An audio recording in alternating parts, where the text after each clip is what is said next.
A reading from Genesis. Now Israel, also known as Jacob, loved Joseph more than any of his children, because he was the son of his old age, and he had made him a long robe with sleeves. But when his older brothers saw that their father loved him more than all his brothers, they hated him and could not speak peaceably to him. Once, Joseph had a dream, and when he told it to his brothers, they hated him even more. And he said to them, "Listen to this dream that I dreamed. There we were, binding sheaves in the field, and suddenly my sheaf rose and stood upright, and then your sheaves gathered around it and bowed down to my sheaf." And his brothers said to him, "Are you indeed to reign over us? Are you indeed to have dominion over us?" So they hated him even more because of his dreams and his words. Joseph went after his brothers and found them at Dothan. They saw him from a distance, and before he came near to them, they conspired to kill him. They said to one another, "Here comes this dreamer. Come now, let us kill him and throw him into one of the pits. And then we shall say that a wild animal has devoured him, and we shall see what will become of his dreams." But when Reuben heard it, he delivered him out of their hands, saying, "Well, let us not take his life." So Reuben said, "Shed no blood. Throw him into this pit here in the wilderness, but lay no hand on him, that he might rescue him out of their hand and restore him to his father." But then Judah said to his brothers, "What profit is it if we kill our brother and conceal his blood? Come, let us sell him to the Ishmaelites. We won't lay our hands on him, for he's our brother, our own flesh." And his brothers agreed.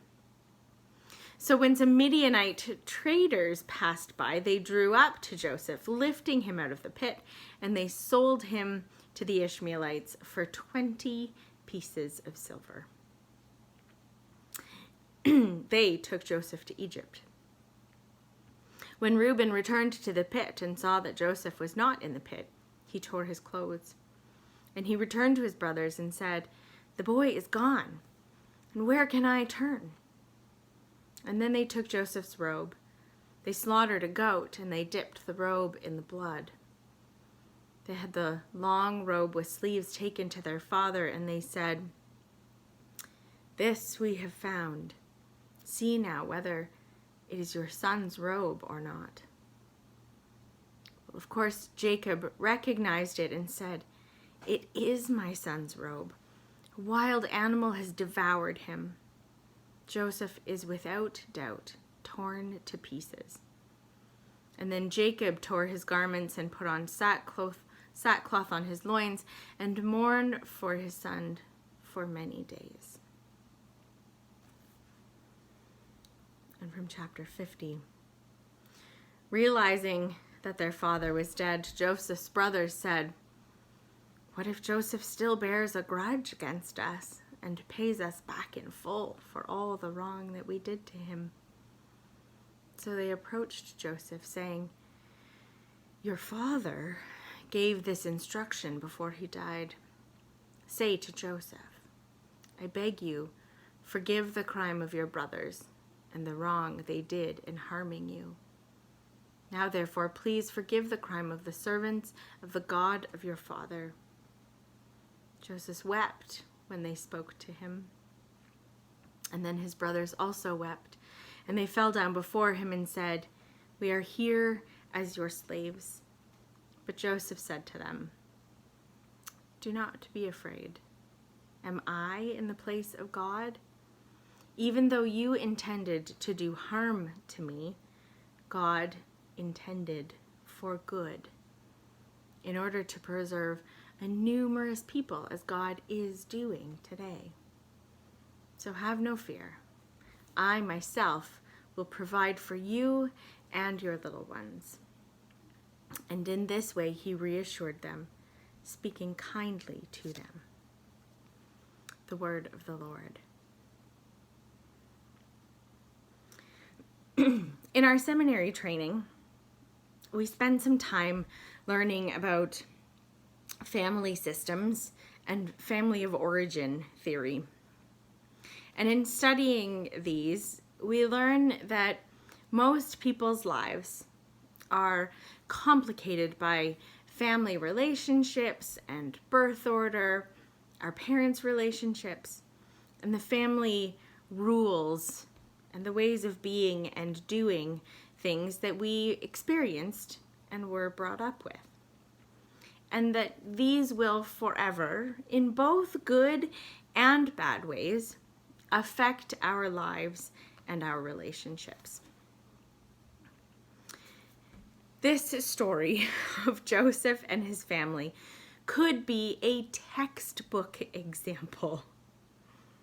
Jealousy, lies, bitterness, favoritism, sibling squabbles. A good family therapist could have saved Jacob and Joseph and the whole family a lot of trouble. Suppose Jacob had learned to not show favorites among his sons, to appreciate each child for who they were. What if Joseph had learned not to be such a button-pushing brat?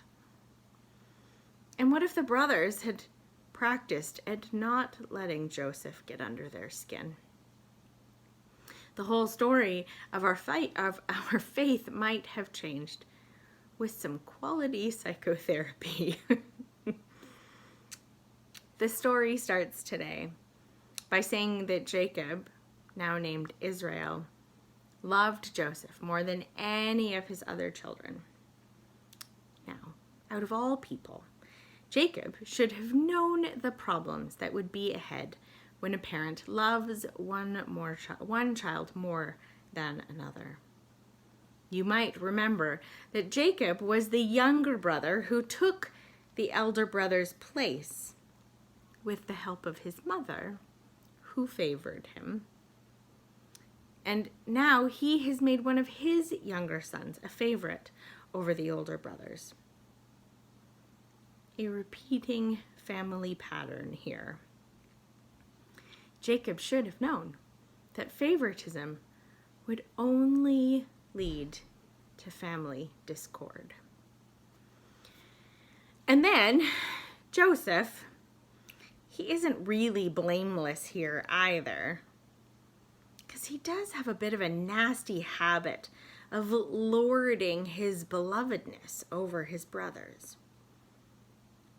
Of course, he is also 17, and that means that most of us understand that Joseph is of that age where he is at the very same time naive and arrogant, that difficult age where, part insecurity and part overconfidence combine in a difficult dance of moving from adolescence to adulthood. And so Joseph, the spoiled young son of a father's old age, a young adult old enough to know better, shares his dream with his brothers that they will one day bow down to him, adding fuel to their rage. The angry brothers in this story, of course, mirror the same fury that existed between Jacob and his own brother, Esau. A veritable therapeutic minefield. So while Joseph probably deserves a really good dressing down, he doesn't deserve what he gets. First, the brothers plan to kill him, and then they settle for just getting rid of him. Judah comes up with the idea that saves the brothers from having blood on their hands and earns them some coin. What do we gain if we kill our brother and hide his blood? Come on, let's sell him to the Ishmaelites. So they sell Joseph to some slave traders who then dump him off in Egypt. The brothers, of course, then take Joseph's famous coat, dip it in some goat's blood, and return to their father, and leave poor Jacob to put 2 and 2 together for himself. Jacob is heartbroken, assuming the worst, exactly as the brothers intended. It's interesting to note that many years earlier, Jacob tricked his blind old father Isaac into giving him his older brother Esau's blessing by using Esau's favorite clothes and the hide of a goat to deceive his father. Again, the dysfunctional family system, repeats itself. I think it's both important and helpful for us to take note that this family that birthed the nations was as human and real as any one of ours. Lies, deceit, jealousy, rivalry, greed, even violence. Jacob is the man God names as Israel. Make no mistake that God sees our humanity, our shortcomings, our brokenness, and does not turn away. This, like so many other biblical stories, does not shy away from the truth and realities of life. But if we stay in chapter 37, we might find ourselves longing for the hope, the redemption. And so we skip ahead to chapter 50. A lot has transpired here, 13 chapters worth, and we could be here until dinner discussing all of it. But suffice it to say that after many years, more dreams, and an impressive promotion, Joseph finds himself face to face once again with his brothers. A famine has forced the brothers to Egypt seeking food.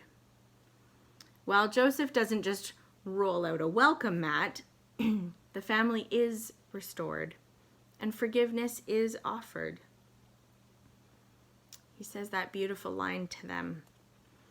Am I in the place of God? Even though you intended to do harm to me, God intended it for good, in order to preserve a numerous people, as God is doing today. We might be tempted to hear Joseph's words as that popular turn of phrase, everything happens for a reason. But I don't agree with that. Because people often equate everything happens for a reason with God did this to me for a reason. And that can quickly go very wrong. Some things happen for no good reason at all. I think that when we hear Joseph say this to his brothers, even though you intended to do harm to me, God intended it for good.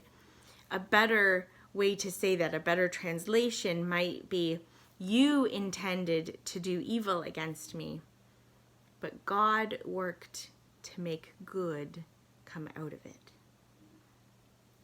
In other words, God doesn't create it, but God can take evil and destruction and dysfunction and weave God's grace into it. I believe that that is true of all things. Both things that humans perpetrate and things that are beyond our control. God does not intend suffering, but God shows up in suffering. God even turns the worst of human intentions, the violent and uncalled for death of Jesus, into the promise of life for all. And the same is true of this story. God shows up in all the deceit, the violence, the dysfunction, and transforms it.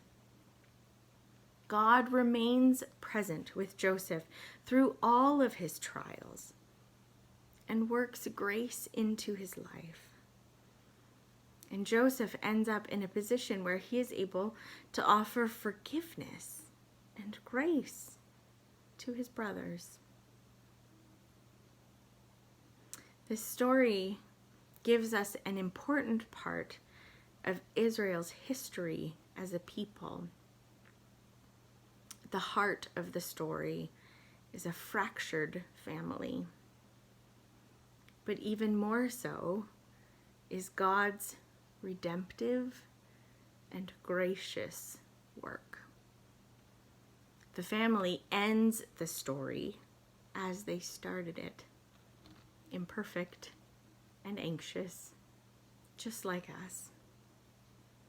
We see clearly that this family at the foundation of our faith is much like our own families, and that God's plans continue to unfold through wildly imperfect people.